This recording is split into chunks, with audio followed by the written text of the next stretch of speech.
У аблвыканкаме французских гостей вітаў старшыня областного совета депутатов Юрий Наркевич. Кіраўнік депутатского корпусу региона выказаў надзею, што гэтая сустрэча дазволіць наладзіць больш прадуктыўныя гандлёва-эканамічныя адносіны.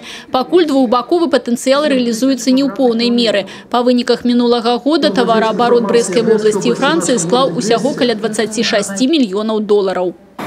Анализ номенклатуры импорта свидетельствует о том, что в вашей стране есть технологии, а у нас выгодное географическое положение, свободные площадки, высококвалифицированные кадры и заинтересованность в сотрудничестве.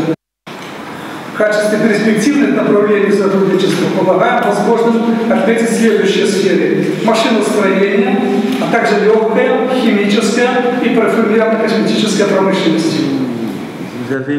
На думку старшыні групы сяброўства Францыя-Беларусь французскага парламента Христофа Лежена, агульныя намаганні французы і беларусы маглі б сканцэнтраваць на жывёлагадоўлі і перапрацоўцы малака.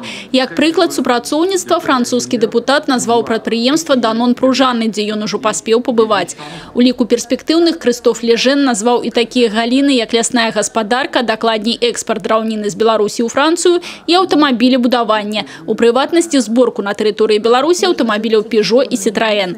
Христоф Лежен таксама падзяліўся сваім захапленнем ад наведвання парка высокіх тэхналогій у Мінску і праанансаваў правядзенне восенню ў беларускай сталіцы двухбаковага эканамічнага форуму. Хочу сказать, что наши адносіны ў галіне экономики, культуры, адукацыі постоянно прогрессуюць. І як сведчанне таму, арганізацыя эканамічнага форуму, які пройдзе восенню гэтага года.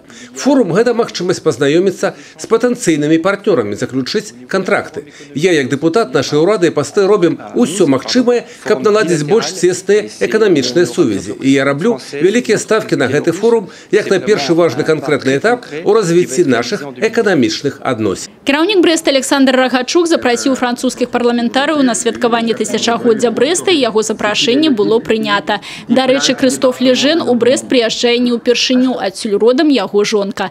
Напрыканцы сустрэчы бакі абмяняліся падарункамі. Наперадзе у французскіх дэпутатаў сустрэча з дзелавымі коламі брэшчыны. Людмила Салзна, Юрий Плинда, телерадиокомпания «Брест».